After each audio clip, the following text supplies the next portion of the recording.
मानव जीवन जैसे जैसे आधुनिकता की ओर प्रवेश कर रहा है, या यूं कहें कि विज्ञान जितनी तरक्की करता जा रहा है, कहीं ना कहीं प्रकृति हमसे उतनी ही रूठती जा रही है।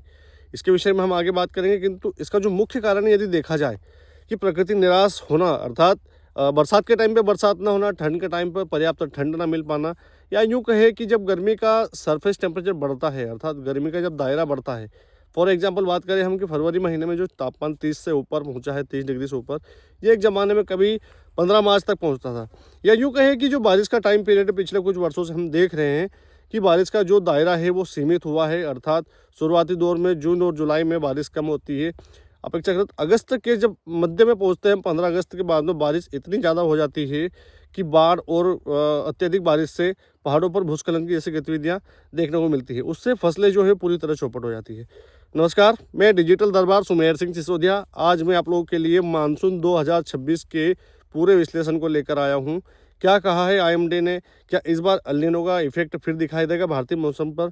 यदि ऐसा हुआ तो किन किन राज्यों को चपेट में करेगा, और किन किन जो मध्य प्रदेश के जिले हैं वो कौन कौन से जिले हैं जो सूखे रह सकते हैं, सभी जानकारी मैं आज आप लोगों को देने वाला हूं। अंत तक बने रहिएगा, वीडियो को ध्यान से सुनिएगा, क्योंकि कुछ बातें यदि बीच में भूल जाता हूं तो हो सकता है बाद में याद आ जाए और अंत में उसको बोल दूँ और आप उसको सुनने से वंचित रह जाए। जानकारी के अभाव में फिर आप भाई प्रश्न करते हैं कमेंट में कि आपने ये नहीं बताया। मैं जानकारी देता हूँ, पूरा प्रयास करता हूँ शुरुआती दौर में सभी जानकारियों को इकट्ठा रख दूँ, पर बीच बीच में कभी भूल जाता हूँ, इसके लिए क्षमा प्रार्थी भी हूँ। तो सबसे पहले तो निवेदन ये करना चाहूँगा कि जो चैनल पर पहली बार आए हैं उन सभी मित्रों का स्वागत है। जैसा कि फेसबुक पर और इंस्टाग्राम पर मैंने अपलोड किया था वीडियो, जिसमें बताया था मैंने कि इस बार मानसून 2026 पर एल नीनो का साया मंडरा सकता है।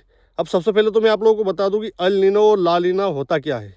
देखिए किसान भाइयों, एल नीनो का अर्थ होता है सामान्य से कम बारिश, और ला नीना का अर्थ होता है मध्यम बारिश या मध्यम से सामान्य से ज़्यादा बारिश।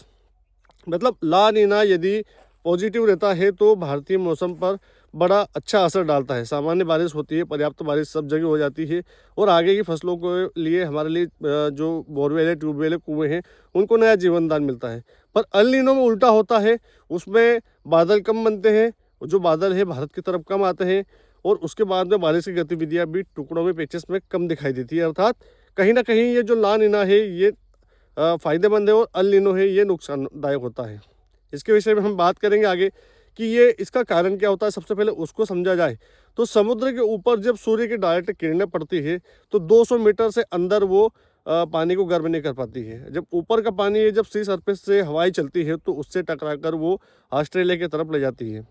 अब वहाँ पर सबसे ज़्यादा जो बारिश की गतिविधियाँ हैं वो अन्य देशों में देखने को मिलती है, पर भारत में ये नदारद रहती है। इसके प्रभाव से देखा जाए तो जो संकट है वो सबसे ज़्यादा सूखे का दिखाई देता है कई राज्यों, कई जिलों, कई देशों में। इसके बाद में सबसे ज़्यादा जो असर है वो भारत के मानसून पर पड़ता है, और भारत के मानसून के कारण जो हमारे देश में मानसून की गतिविधियाँ हैं वो कमज़ोर हो जाती है और पूरी तरह बिखर जाती है। अर्थात सूखे का संकट, और सूखे का संकट यदि आया तो बेरोजगारी बढ़ेगी, और बेरोजगारी यदि बढ़ी तो आर्थिक नुकसान पूरे देश को उठाना पड़ता है। कृषि में बहुत ज़्यादा नुकसान होता है इसको लेकर, क्योंकि पर्याप्त सिंचाई न मिलने से फसलों में उत्पादन बहुत कम हो जाता है। इसके संदर्भ में मैं और आगे जानकारी दूँ आपको, तो ये अभी एक शुरुआत है। आईएमडी ने ये सूचना दी है कि जो इस बार का मानसून है वो 2026 का वो अन्य सालों की अपेक्षा कम रह सकता है, क्योंकि इस बार एल नीनो का इफेक्ट देखा जा रहा है। एल नीनो का इफेक्ट से यदि ऐसा हुआ तो ये समझिए कि जो ऊपर के राज्य हैं जिसमें हम बात करें मुख्य रूप से, एक तो अपना हो गया राजस्थान, इसमें सबसे ज़्यादा कम बारिश की गतिविधियाँ देखी जा सकती है। अब इसके साथ में ऐसा नहीं है कि सिर्फ राजस्थान ही इसमें शामिल रहेगा, हो सकता है मध्य प्रदेश के आधे से ऊपर, मतलब 75% मध्य प्रदेश के भाग भी इसमें शामिल हो सकते हैं। अन्य राज्य भी इसमें शामिल होंगे, बाकी अभी मध्य प्रदेश और राजस्थान की जानकारी देने आया हूँ मैं। तो आप लोगों को बता दूँ कि जो आधा भाग होता है पूर्व दिशा का, हो सकता है उनमें पेचेस में बादल कम बने, और बादल कम बने तो बारिश की गतिविधियां भी कम संभावित हो। हालांकि अभी आईएमडी ने ये भी बोला है कि ये जो अभी पूर्वानुमान दिया गया है ये सिर्फ एक आंकलन के लिए दिया गया है।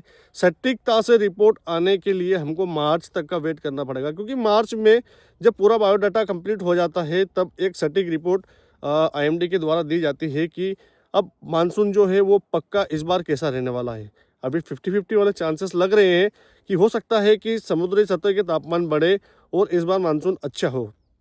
समुद्र के तापमान यदि नहीं बढ़ते हैं तो बादल कम बनेंगे और जिससे मानसून वो प्रभावित होगा। तो परिस्थितियाँ दोनों तरफ अनुकूल बन रही है अभी, पर 75% भाग जो है वो जो तर्क है वो यही दर्शा रहा है कि इस बार का मानसून फिर खतरे में आ सकता है।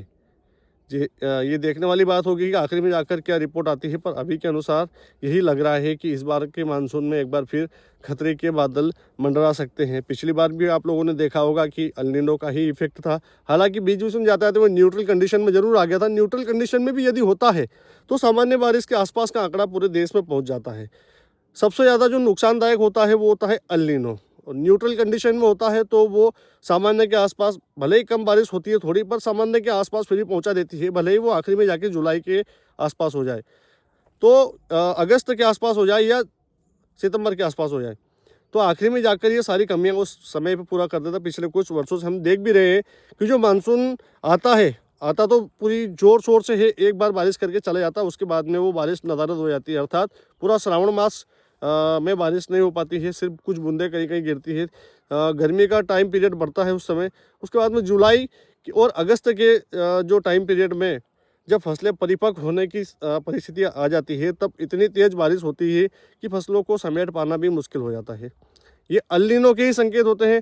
पिछले साल 2025 की बात करें हम तो न्यूट्रल कंडीशन में आ गया था, जिसे हमारे जो ज़मीन का वाटर लेवल है वो बढ़ा था, क्योंकि उस समय बारिश पीछे अच्छी हो गई थी सोयाबीन की कटाई के टाइम पे। सितंबर में भी कुछ एक दो बारिश के स्पेल आए थे बड़े, जिनने पर्याप्त बारिश भारत के कई राज्यों में और मध्य प्रदेश के भी अधिकांश जिलों में कर दिया था।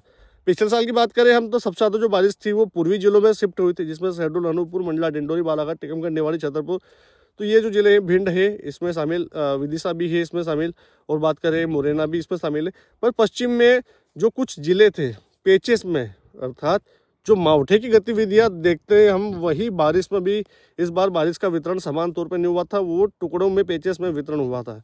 कुछ जिले छूट गए थे जिसमें पर्याप्त तो बारिश नहीं हो पाई थी। खामियाजा ये रहा कि बोरवेल आते आते फसलों को जब पानी की आवश्यकता थी, तब आते आते उनने दम तोड़ दिया। तो ये गतिविधियां आगे संभावित है, और एक लग रहा है कि मार्च में हम पहुंचेंगे, 10 से 12 मार्च या 15 मार्च के आसपास सटीकता से इंडियन मेट्रोलॉजिकल डिपार्टमेंट जो रिपोर्ट हमको देने वाला है, उसको देखकर हम समझेंगे कि क्या इस बार मानसून सामान्य से कम बारिश करेगा, या फिर जो अल नीनो का इफेक्ट है वो टलेगा और ला नीना फिर से एक्टिवेट हो जाएगा। जो भी जानकारी मुझे मिलेगी मैं आप लोगों के लिए लेकर आऊँगा। इस वीडियो को अपने किसान भाइयों के पास में भेजिएगा। उस समय में आपको ये भी बताऊँगा कि आपको किन किन वेराइटियों का चयन करना चाहिए। हालांकि अभी के लिए बता दूँ, यदि ला नीना का इफेक्ट हुआ तो आप लंबी अवधि की सोयाबीन बो सकते हैं या मक्का लगा सकते हैं, और यदि अल नीनो का इफेक्ट रहा तो आपको 90 से 95 दिन या 100 दिन के आसपास की वेराइटियों का, सोयाबीन की वेराइटियों का ही चयन करना है। जो भी परिस्थितियाँ होगी मैं आप लोगों के लिए रिपोर्ट लेकर आऊँगा। इस वीडियो को किसान भाई के पास में भेजिएगा, और चैनल को आप पहली बार देख रहे हैं तो चैनल को सब्सक्राइब करना ना भूलिए, क्योंकि जैसे ही मुझे रिपोर्ट मिलती है सबसे पहले मैं रिपोर्ट अपने यूट्यूब चैनल पर ही देने वाला हूँ, ताकि आप इसे पूरे ध्यान से समझ सके कि इस बार कैसा मानसून रहने वाला है, और आपको खेती का जो भी काम है वो इसके अनुसार कर लेना चाहिए। जय श्री राम।